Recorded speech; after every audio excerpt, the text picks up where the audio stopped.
White is not a colour, but an achromatic, devoid of hue or pigment, often denoting a state of emptiness, purity, and religious rapture. This is connected to one of the longest-running tropes in fiction, specifically the genre of fantasy, that whiteness is representative of all notions of good and everything that is pure in this tainted world.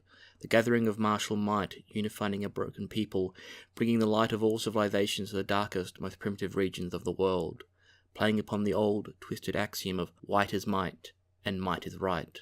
So entwined is the notion of white equating to all that is good and pure that it ironically taints our view of the world, making us think all things white, skin, clothing, and all aspects of the achromatic form are markers of goodness, purity, and power, thus making us think that the reverse also stands true, that all things not white, especially those that are shaded black, are inherently evil, impure, untrustworthy, representing our basest forms and desire. Yet in truth, white should be seen, from a philosophical perspective, as being just as, or even more, inherently evil than all the other hues, especially in the game of magic. At its worst, white is both a manufaction and a social construction, represents intolerance, bigotry, religious zealotry, xenophobia, and the stifling of free expression, a monolith of hatred aimed at all those who refuse to conform to the rigid, fascistic, cult-like mentality of social singularism and the exorcism of the other. This is reflected in the feverish drive of Elish Norn's white manufaction to convert all life into Phyrexian matter, delivering unto creation the blissful agony of completion, being forced to become part of the seething mass without personality or identity, an eternal victim to those in power, but a joyous follower of those who enslaved them. For stripped of all their identity, they become a singular social construction with a singular purpose, to make the other into the self, to turn them into us, whether they wish for the change or not. Their wills subsume for the greater good of the cause, the dispelling of the darkness of ignorance and the failure of flesh. Twisted reflections of a twisted ideology that believes above all else that they are good and righteous, the last heirs of purity in a corrupted world, the toys of monsters who play at being gods. These are the echoes of the extreme, but this is a convoluted fiction so different from our own reality. To mere humans, white is relentless, uncompromising, concerned only for the whole and seldom the parts, crushing all who would display difference, destroy or exile all who wish to embrace the tiniest bit of freedom and expression outside of the single enforced social identity. White is the rigid structure that uses the falsities of reason to make contentions that strength and power only exist in faithless unity, that the wild individual can be a danger to the social group, and any expressions of desire that are different, are deviant, impure, and overall evil. Within their own minds, those that represent white believe that they are good because, by the simplest of reasoning, everything else that's not them must be the opposite, and thus evil. The ultimate expression of us and them mentality, that those who are not with them must be against, regardless of actual beliefs or intentions. This means there is no chance to argue against such inflexible thought, for the rigidity only breaks to rebuild around simple concepts of unity, of purity, of strengths, and the unassailable belief that they are good, because they are white, and all that is white is not other, and all that is other is evil. It is this twisted logic that brings us to today's deck, the mono-white Anthems of Hate. Oh, say, can you see by the dawn? Hey! Hey! Hey! Hey! This is the epitome of a gimmick deck, focusing on Anthem and Hate effects. Anthem effects, named after the card Glorious Anthem, which was first printed in the Urza Saga block back in 1998, are enchantments which grant your creatures power and toughness buffs. Despite taking its name from the card Glorious Anthem, Anthem effects have been part of the game of Magic since its earliest days, with Crusade being printed in the original alpha set back in 1993. White is a colour known for its boosting effects and spells, whilst Anthem effects aren't exclusively white mechanic. The white manufacturing does have the most and best Anthem effects in the game, forming vital strategies in white weenies and token decks across all formats. Hate effects are usually enchantments that stop or slow opponents down by preventing them from performing actions like attacking or searching their decks without paying extra mana for the privilege. These are also known as prison effects, named for the card Ghostly Prison originally from the Kamigawa block, or tax effects because they tax your opponents for their actions, is a term made famous in the dreaded Death and Taxes shell. The term hate comes from the fact your cards and decks are hated upon by your opponents, as well as the fact that your opponents hate you for playing them. The origins of this particular deck is based upon the old hate bear strategies, where you use 2-drop, 2/2 power creatures commonly called bears, with hate effects to stall your opponents as you build up your board presence and knock them out of the game. but is modified further due to the broadness of the Commander format, adding large hate creatures and effects such as Elesh Norn, Grand Cenobite, and Cathar's Crusade in order to create decks that people utterly despise having to play against. This deck could be seen as your typical hate bear deck, with Leonid Arbiter and Salia Heretic Cathar taxing and stalling your opponents, but this deck goes far deeper into the hate mechanics. It uses the like of Windborn Muse, Spelltithe Enforcer, and Blazing Acheron to tax your opponents when they attack or cast spells, or combined with Defense Grid to prevent instants being cast on your turn, and Gustcloak Savior to remove your creatures from combat, saving and untapping them before the end of your turn. This deck also goes deeply into the Anthem effect strategy, shifting beyond simply playing Glorious Anthem and Honour the Pure. It uses many of the Anthems as it can on enchantments like Dictate of Heliod and Call for Unity, and creatures such as Kongming, Sleeping Dragon, Celestial Crusader, and Angel of Jubilation to ensure that your army is the swollest of the swole.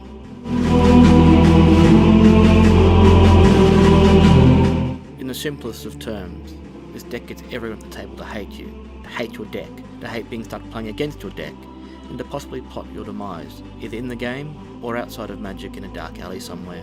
What this deck does best is stall out the game whilst you build up your side through a plethora of hate and Anthem effects. From there you try to survive long enough to deal lethal to your opponents or lock them out so much that they are forced to scoop and possibly quit playing Magic altogether.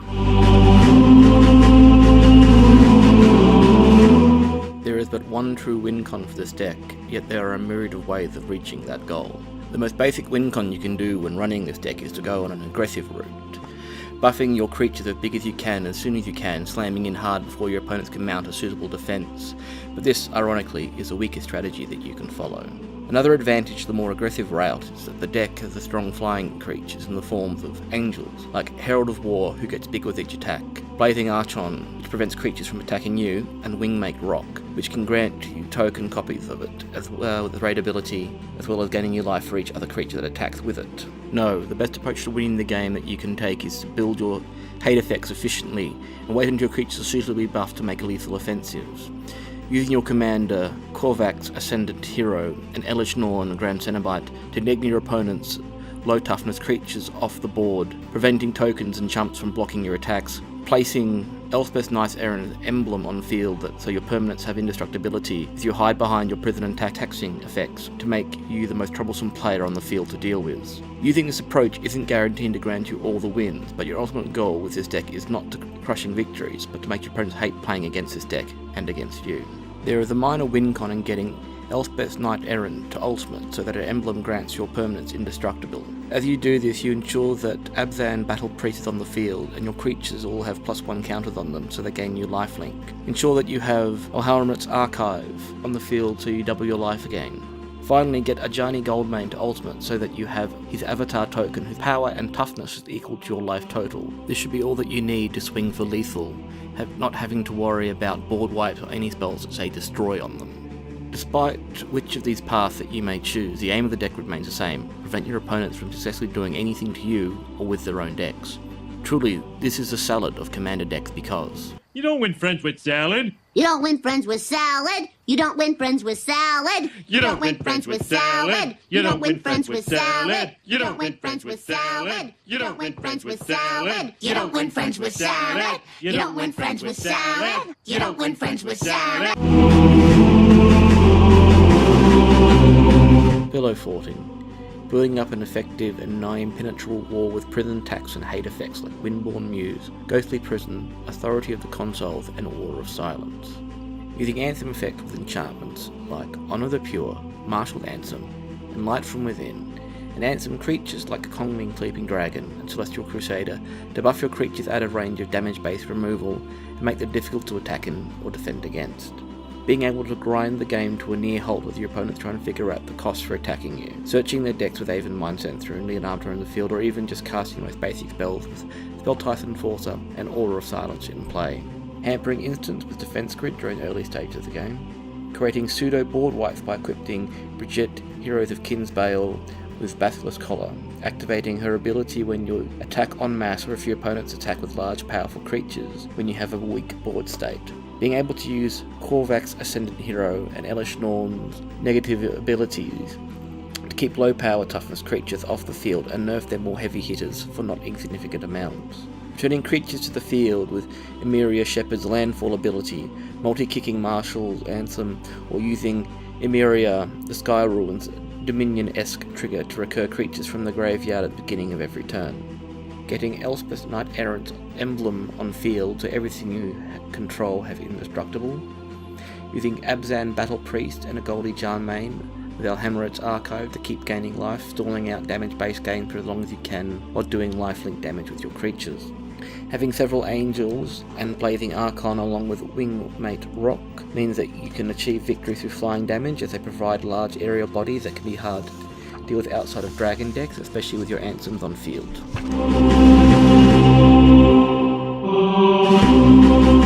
It is the dirtlest of the dirtle decks, taking a lot of time and effort to get your engine going if you had a poor opening hand and a bad early game in terms of draw. The slowness of your deck paints a very big target on your face because you can spend up to 4 or 5 turns getting your field set up to its most basic state, often without having strong blockers which leave you open to haste-driven aggro decks. Having no instants because Defense Grid taxes any instance you try and cast when it's the battlefield, this can leave you without being able to react to some situations with spells or your flash creatures. You have no true way to recover after a board wipe, meaning if you lose your creatures, artifacts or other permanents you spent ages setting up and have no means to recur them to hand or the battlefield, you have fundamentally lost the game. Some Anthem effects like Korvac's Ascendant Hero and Divine Sacrament buff all white creatures, including those controlled by your opponents, which can be disadvantageous for you if you aren't strong in the political game. The lack of interaction in this deck means you often tap, cast and occasionally attack. Very little of what you do is responsive or proactive, meaning you spend most of your time in your own space away from the main set of the board action. You have no ability or spells that allow you to tutor, meaning that you're unable to search for answers or win cons, leaving you on the whims of the first shuffle in the top deck. Light from within and always watching don't grant buff effects to your tokens, meaning that they're less valuable to play if you don't have access to your other Anthems and have more tokens and creatures on the battlefield. You only have 2 board wipe spells and the rest of removal is conditional, such as Grasp of Fate removing only a single permanent per player, or the time needed to set up Brigitte with her collar combo. The first set of important cards are the Anthem effects, which the deck derives its name. Naturally you have Glorious Anthem and Marshall's Anthem. The deck also goes deeper with unexpected anthems like Angelic Voice, Divine Sacrament, and Light from Within with its Chroma effect, which was the original version of the Devotion mechanic. Hate cards are the second main pillar of this deck, running the usual suspects of Leonin Arbiter, Aven Mind Sensor, and Ghostly Prison, but the Hate train ramps up speed with Windborn Muse and Angel of Tithe, which adds to the attack tax, which the latter also taxing opponents for blocking if it is tapped. Also riding the Hate train is Lavinia, Keeper of Silence, who prevents your opponents from activating abilities on their creatures, essentially making mana dorks and other vital cards useless for your opponents. This deck also runs minor soldier themes, with Daru Warchief making it cheaper to cast soldiers, Preeminent Captain who helps you drop soldier creatures on the field for free, and Captain of the Watch who buffs all your soldiers as well as gives you tokens. Speaking of soldier types, the deck also runs Gust Cloak Saviour, which helps protect your creatures by untapping them and removing them from combat if your opponent decides to play any combat tricks or spells as you attack. Library of Leng prevents opponents from making you discard your hand with wheel effects or other discard methods, letting you choose if you want to put your discarded cards back on top of your library. The deck also runs a suite of angel creatures that gives you various effects, such as War Herald helping lower the cost of humans and angels each time it attacks, Angel of Jubilation preventing your opponent from graveyard shenanigans, whilst Angelic Skirmisher gives all of your creatures a choice in combat abilities each turn. The 2 Odrics, Martha Tactician and Lunark Marshal, are also vital for the deck, controlling how your opponents block and sharing out all of the combat abilities each combat turn, not just your own.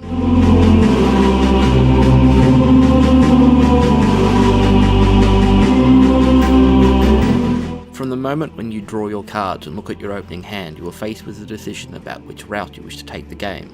Do you wish to pressure with early game aggression before hiding behind a wall of hate effects? Do you want to build that pillow fort up and hope that you'll be ignored until you can anthem up enough to deal lethal damage to at least 1 or 2 players? Do you want to play politics, teaming up with the other players who have white cards, saying how they'll benefit from keeping your commander Korvik or the enchantment, Divine Sacrament on the field to boost their own white creatures, and having you protect the field with Mass Calcify to eliminate all non-white creatures that the others dare play against the glory of your illuminated whiteness?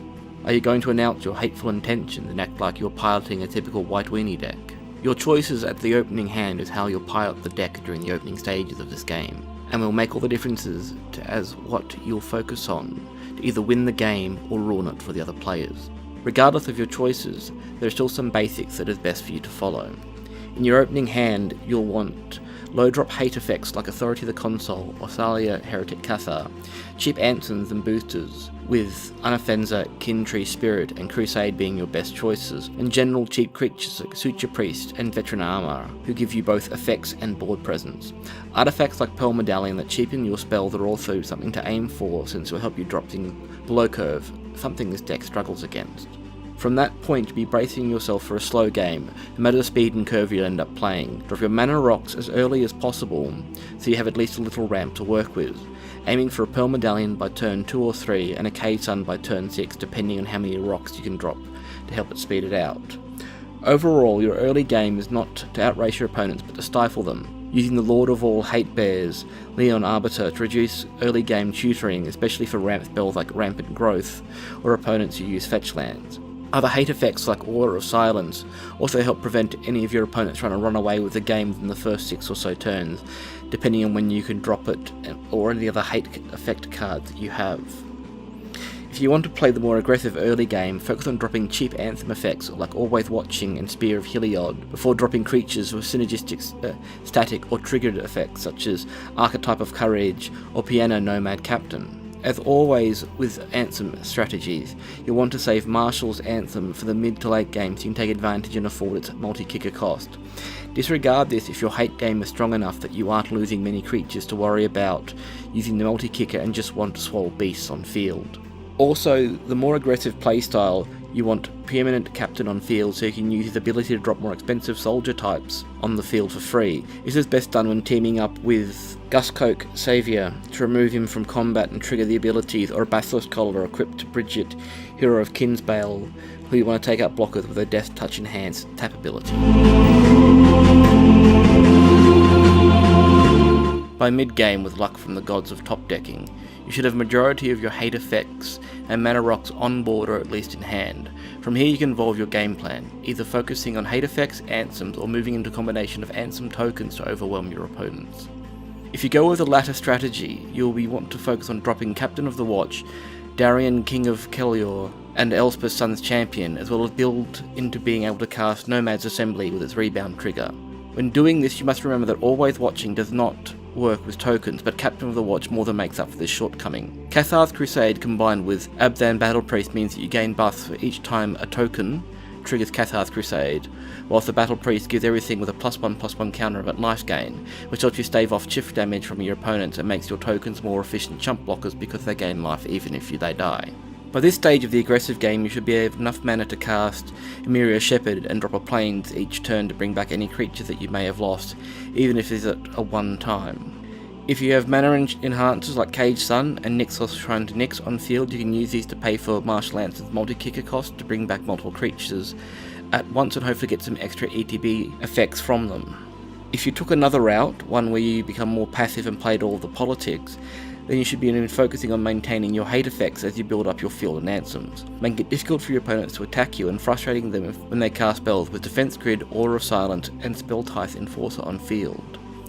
You'll also want these effects to protect Elspeth's Knight Errant so you can get it to ultimate ability, giving all your permanents indestructible. Doing so will allow you to move out of your pillow fort to pressure your opponents with a far more aggressive game, even using Wrath of God get through with an Anthemed Alpha Strike or letting Korvax hit with lethal commander damage within a few turns. Whichever path of politics that you play, your mid-game goal and strategy remains constant. Protect yourself, protect your board. To this end, the high drop creature Blazing Archon can prevent creature-dependent players from being able to attack whilst providing a body that can be difficult to remove with low-yield damage or negative stats-based spells. Reinforce the Blazing Atron with your anthems to move him beyond the range of most Toxic Deluve life payment costs.